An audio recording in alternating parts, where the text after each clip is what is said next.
함께 예배하는 모든 분들 가운데 이 말씀의 축복이 함께 하시기를 주님의 이름으로 축원합니다. 읽은 말씀에 의지해서 예수의 유일성이라는 제목으로 하나님의 말씀을 전하겠습니다.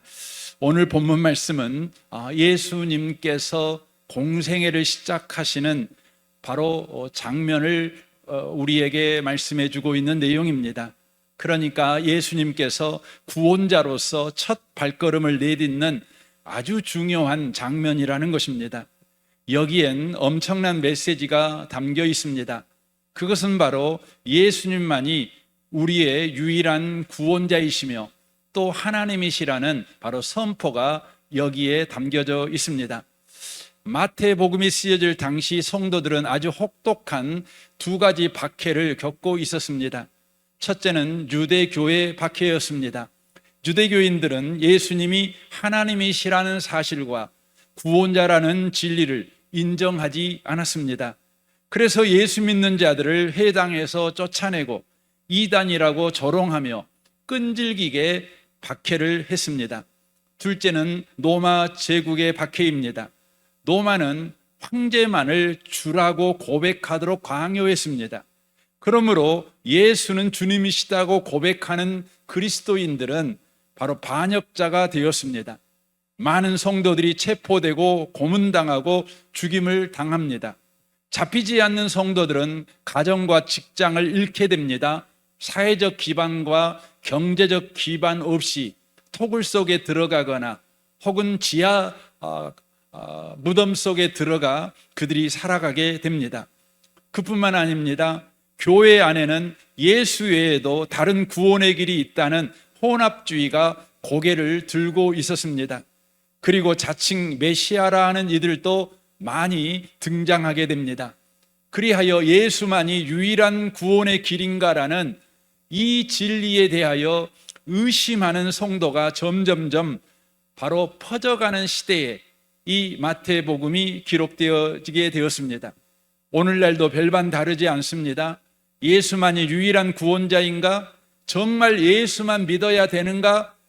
이것에 대한 의구심을 가지고 또 의심을 가지고 인생을 살아가도록 조장하는 사상과 이론과 이단들이 이 시대에도 넘치게 많습니다. 다원주의, 인본주의, 상대주의가 교회 밖에서 예수만이 구원자라는 이 진리를 흔들고 있습니다. 그러나 오늘 성경은 분명하고 단호하게 선포합니다. 예수님은 하나님이시며 유일한 구원자이시다라고 선포하고 있습니다. 이제 본문 속으로 들어가 성경이 선포하고 있는 진리를 만나기를 원합니다. 13절을 보겠습니다. 이때 예수께서 갈릴리로부터 요단강에 이르러 요한에게 세례를 받으려 하시니라고 말합니다. 예수께서 갈릴리로 가서 요한에게 세례를 받으시려고 했다는 것입니다. 그때 요한은 깜짝 놀라며 예수님을 말리십니다. 14절입니다.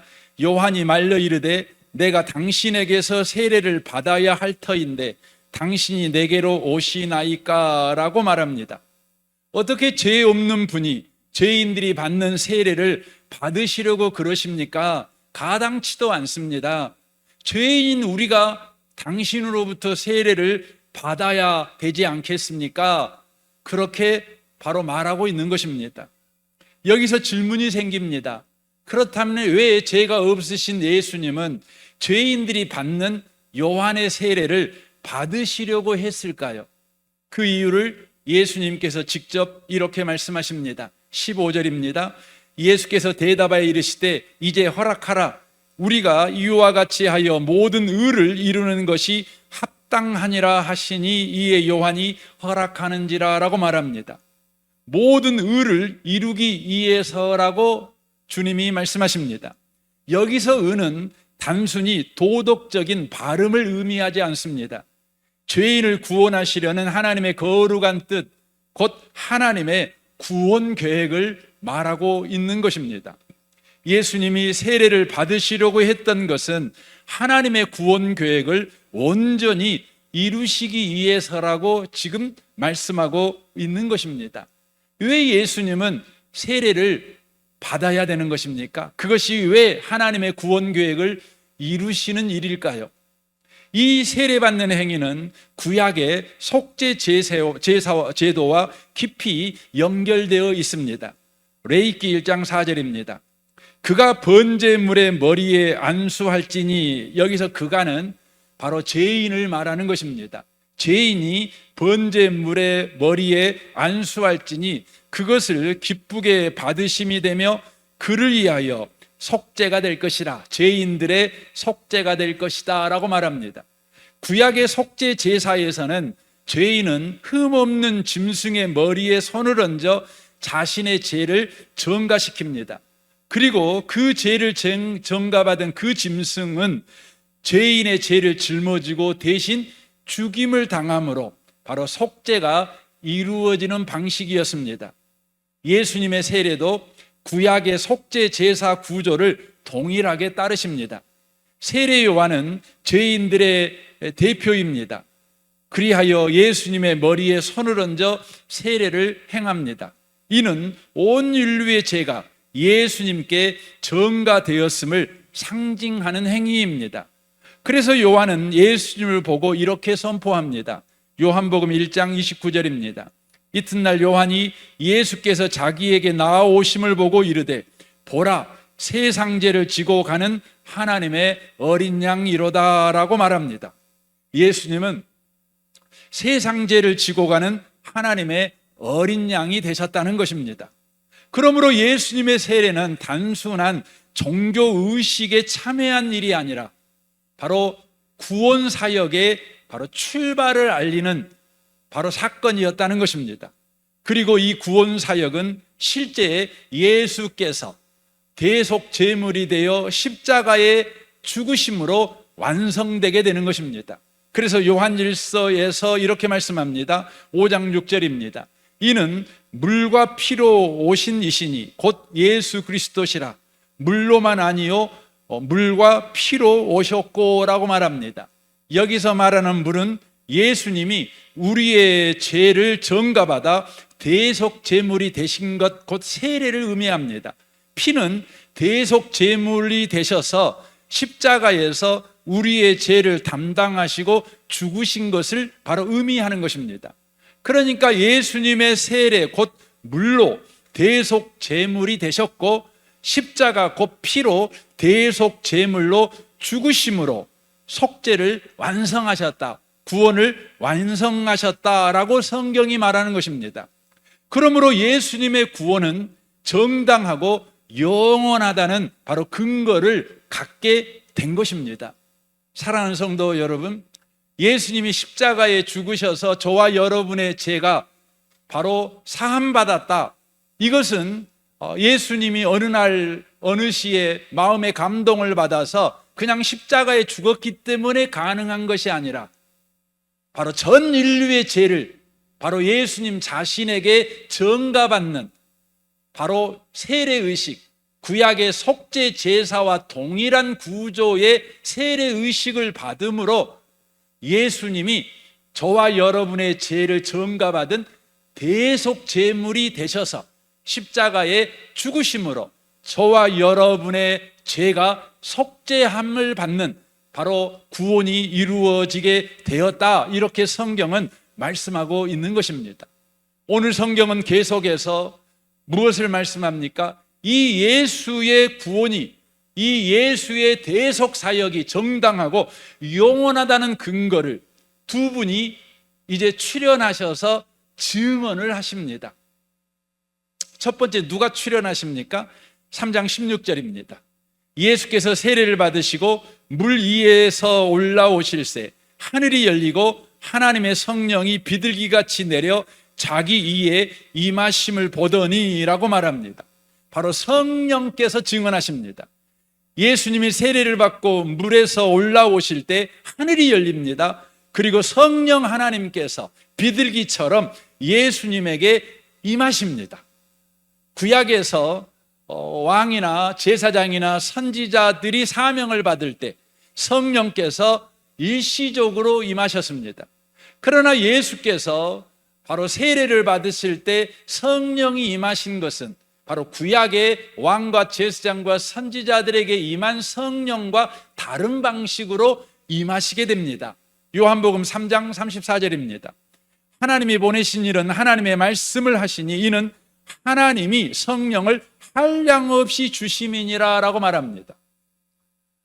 여기서 한량없이는 예수에게 성령이 무한히 제한 없이 임하셨다는 의미입니다. 구약에서 성령은 일시적이고 제한적으로 임하셨습니다. 그러나 예수께서 세례를 받으실 때 임하신 성령은 바로 무한히 제한 없이 임했다는 것이지요. 이 말은 영원하고 충만하게 임하셨다는 것을 의미하는 것입니다. 이것은 무엇을 의미합니까? 바로 예수님은 성령이 필요한 인간이 아니라 성령과 함께 하시는 하나님 자신이라는 것을 보여주시는 말씀입니다. 그러니까 성령께서 무한히 제한 없이 영원히 충만하게 성령께 예수에게 임했습니다. 이로 인하여 세례를 받고 나오는 그 예수님을 성령이 증언하시는 것입니다. 뭐라고요? 이분이 곧 하나님이시다. 이분이 하나님이시다. 이렇게 증언하고 계신다는 것이죠. 그래서 예수께서 이렇게 말씀합니다. 요한복음 15장 26절입니다. 내가 아버지로부터 너희에게 보낼 보혜사. 그러니까 예수께서 무슨 일을 하고 계시죠? 보혜사고 성령을 우리에게 보내고 계십니다. 그러니까 예수님은 성령을 받은 분이실 뿐만 아니라 성령을 우리에게 보내시는 분이시라는 것이지요. 이는 예수님은 바로 하나님이라는 것을 바로 의미하고 있다고 하는 것입니다. 그렇다면 예수님은 하나님만 되십니까? 오늘 성령께서 예수님에게 임하실 때 어떻게 임하시냐면 비둘기같이 임하십니다. 여러분, 비둘기같이 임한다는 게 무슨 의미일까요? 성경에 최초로 비둘기가 등장하는 사건은 창세기 8장입니다. 노아의 홍수 심판이 끝났는지를 알아보기 위해서 노아가 방주 밖으로 내보내는 새로 처음 등장하게 됩니다. 그리고 그 비둘기는요, 다시 돌아오게 되는데 감람나무 잎사귀를 물고 돌아옵니다. 홍수가 끝났다는 겁니다. 방주에서 내려와도 이제 된다는 신호였습니다. 그러므로 이 비둘기라는 것은 성경에서 어떤 상징으로 쓰여지냐면 하나님의 진노의 심판은 끝나고 이제 이 땅에 새로운 시작이 도래했다, 이것을 알리는 상징으로 쓰여집니다. 그러므로 예수께서 비둘기 같은 성령이 바로 예수께 임했다는 것은 하나님의 진노의 시대가 끝나고 이제 하나님의 새로운 시대, 하나님의 구원의 시대가 시작되었다, 이것을 상징하는 것입니다. 하나님의 진노는 뭡니까? 하나님의 진노는 하나님과 불화하는 것입니다. 하나님이 우리를 내버려 두시는 것입니다. 인간이 하나님을 떠나겠다고 그렇게 아우성치니 그래, 그러면 너 나 없이 한번 살아봐 하고 하나님께서 우리를 잡고 있는 손을 놔버리시는 것, 이것이 하나님의 진노인 것이지요. 반면 하나님의 구원은 무엇입니까? 하나님이 놓은 손을 다시 붙잡는 것입니다. 바로 하나님과 인간 사이에 화평, 화해가 바로 이루어진 것, 이것이 바로 하나님의 구원, 하나님의 구원 시대라고 말하는 것이지요. 그러니까 하나님과 인간 사이에 평화의 시대가 바로 온 것, 이것이 하나님의 구원이라고 말씀을 드릴 수 있습니다. 그러므로 비둘기 같은 성령이 임하심으로 하나님과 인간 사이의 화해와 평화의 시대가 시작되었음을, 바로 성령께서 예수가 세례를 받고 올라오실 때 비둘기같이 임하심으로 바로 그것을 바로 선포하신 것입니다. 그렇다면 예수는 어떤 방식으로 바로 하나님과 인간 사이를 화목하게 하시는 것입니까? 바로 이것은 지금 비둘기같이 성령께서 임했다, 하나님과 인간 사이에 예수께서 화목의 일을 하신다, 이것은 이사야 41장의 예언을 성취하시는 사건입니다. 이사야 11장 2절을 보겠습니다. 그에 의해, 곧 예수님입니다. 예수님 위에 여호와의 영, 곧 지혜와 총명의 영이요 모략과 재능의 영이요 지식과 여호와를 경외하는 영이 강림하시리니 그가 여호와를 경외함으로 즐거움을 삼을 것이며 그의 눈에 보이는 대로 심판하지 아니하며 그의 귀에 들리는 대로 판단하지 아니하시며 라고 말합니다. 여러분이 집에 가서 5절까지 꼭 읽어보십시오. 거기에 보면 성령의 11가지 성품이 등장합니다. 지혜, 총명, 모략, 재능, 지식, 여호와 경외, 즐거움, 공의, 정직, 겸손, 성실이 등장합니다. 그러니까 비둘기 같은 성령을 받은 예수께서 바로 이 땅을 통치하십니다. 이 땅을 다스리십니다. 어떻게 해요? 바로 하나님의 진노로 이 땅을 다스리시는 것이 아니라 성령의 성품으로 이 땅을 다스리시는 것입니다. 예수님은 자신을 십자가에서 죽이는 자들에게, 머리에 가시관을 씌우는 자들에게, 양손과 양발에 못을 박는 자들에게, 옷을 벗기고 침을 뱉으며 뺨을 때리는 자들에게 하나님의 진노의 칼, 정의의 칼을 들어서 그들의 목을 쳐버리지 않으셨습니다. 어떻게 하셨습니까? 성령의 성품으로 대하십니다. 그들을 긍휼히 여기십니다. 그들을 불쌍히 여기십니다. 그들을 위해서 기도하십니다. 그리고 그들을 위해서 마침내 십자가에서 죽어주십니다. 그리하여 구원을 이루십니다. 하나님과 우리 사이에 죄의 장막이 그러므로 말미암아 무너집니다. 성전 시장이 찢어지듯이 하나님과 우리 사이의 죄가 찢어져 예수의 몸이 친히 하나님과 우리 사이에 길이 되어 주십니다. 그러므로 예수가 길이 되어 줄 때 그 예수를 밟고 바로 걸어가는 자들마다 하나님과 바로 화목의 일이 벌어지는 겁니다. 이제 하나님의 진노의 시대는 끝나버리고 하나님과 화목의 시대, 하나님과 평화의 시대, 하나님과 구원의 시대가 바로 열리게 되는 것입니다. 그 하나님의 평화의 시대를 맛본 자들은 이 세상에서 어떻게 살아가게 될까요? 이사야 11장 6절에서 이렇게 말합니다. 그때에 이리가 어린 양과 함께 살며, 이리 같은 사람과 어린 양 같은 사람이 함께 사는 일이 벌어지게 된다는 것이죠. 하나님과 인간이 화목하게 되었을 때 바로 표범이 어린 염소와 함께 누우며 송아지와 어린 사자와 살찐 짐승이 함께 있어 어린 아이에게 끌리며 젖먹은 아이가 독사의 구멍에서 장난하며 라고 말합니다. 단순히 동물 간의 생태 변화를 말하는 것이 아닙니다. 하나님과 인간 사이에 예수로 인하여 화목의 시대가 열리게 될 때에 모든 인간관계에도 화해와 평화가 이루어졌다는 것을 상징적으로 보여주고 있다는 것이죠. 강자와 약자가, 주인과 노예가 화해하며 평화하게 되는, 남자와 여자가 두려움 없는 관계를 갖게 되는 바로 시대가 오게 되었다고 하는 것입니다. 이 이사야 11장의 예언은 단지 미래적 이상이 아니었습니다. 예수가 오심으로 십자가에서 이루신 그 하나님과 우리와의 화목을 믿는 자들에게 바로 이미 시작된 현실이었습니다. 그래서 사도행전 2장 44절은 이렇게 증언합니다. 믿는 사람이 다 함께 있어 라고 말합니다. 사도행전 2장 44절에 나오는 이 믿는 사람들은 어떤 사람입니까? 사도행전을 여러분 읽어보시면 아는 것처럼 15개국 사람들입니다. 그리고 예루살렘에서 있었던 예수를 믿은 유대인들을 이야기하는 것입니다. 그러니까 믿는 사람이 다 함께 있어 라고 말하는 것은 지금 유대인과 이방인이 함께 있는 것입니다. 남자와 여자가 함께 있는 것입니다. 가난한 자와 부한 자가 함께 있는 것입니다. 거룩하게 삶을 살았던 자들과 죄인의 삶을 살았던 자들이 함께하고 있는 것입니다. 권력자들과 그 권력 아래의 지배를 받는 자들이 함께하고 있는 것을 바로 의미하고 있는 것입니다. 예수를 믿으니까 어떤 일이 벌어지게 되었습니까? 이리 같은 자와 어린 양 같은 자가 함께하며 표범 같은 자와 어린 염소가 함께 누우며 송아지와 사자가 바로 함께하는 일이 바로 벌어지는 일이 일어났다고 하는 것입니다.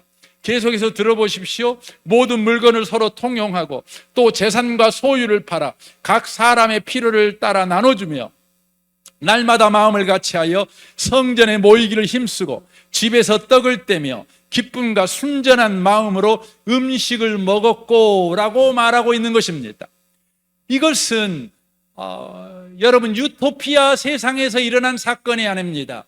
이것은 예수가 십자가의 죽으심으로 말미암아 바로 예수가 하나님과 우리 사이의 죄의담을 헐어버리셨다, 이것을 믿는 자들 가운데 일어난 바로 사람과 사람 사이의 관계 회복의 실제적인 현실이었다고 하는 것입니다.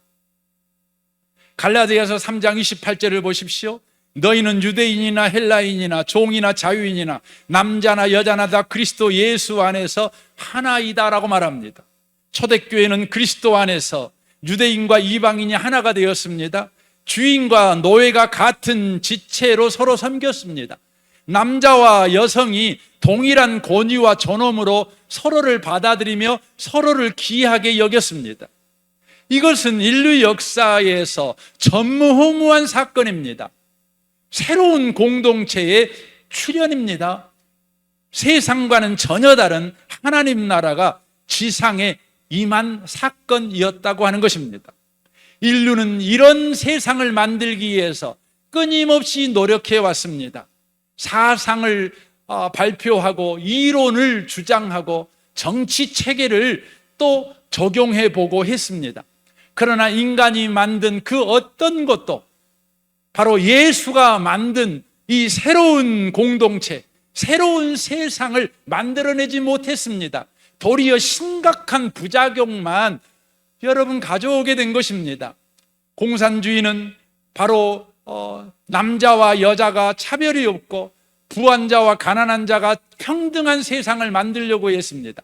지배하는 자와 지배를 받는 자가 평등한 세상, 서로 동무 이렇게 부르는 세상을 만들려고 했습니다.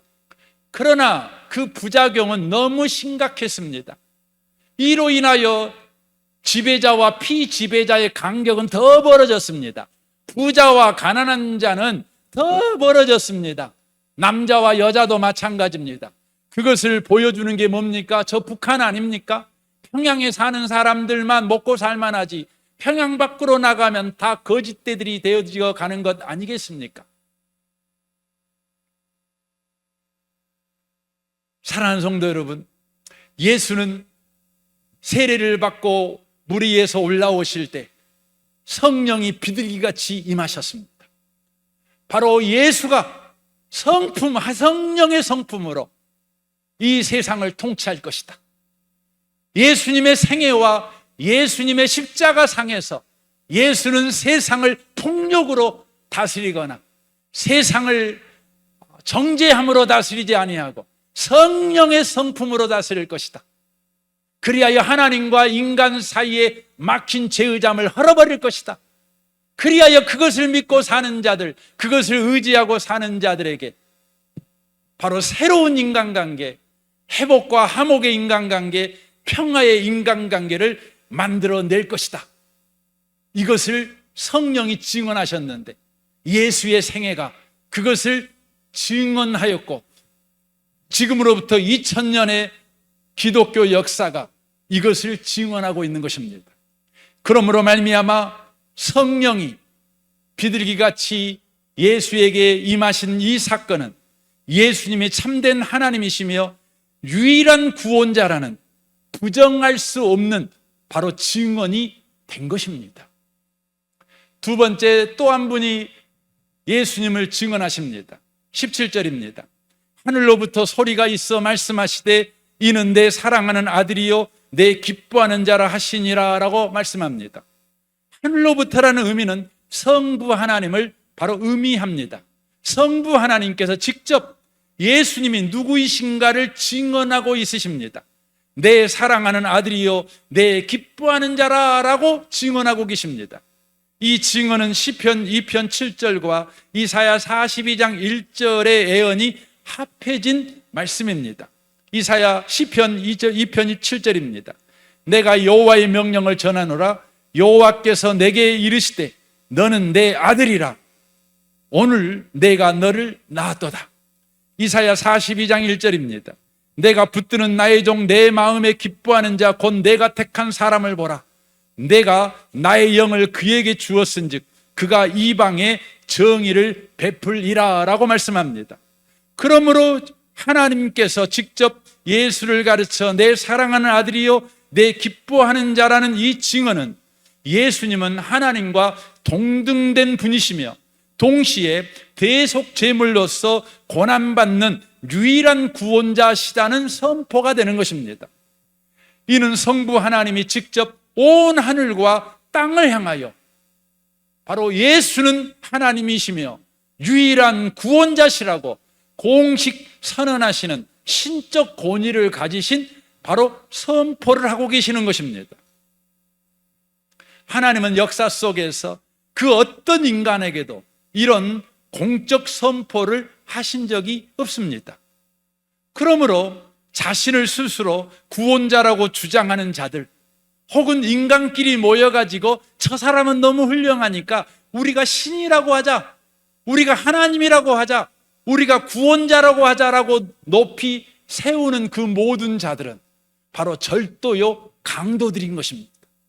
이 마지막 세대에 스스로 하나님이라고 말하는 자들, 구원자라고 말하는 자들이 너무 많이 생겨납니다.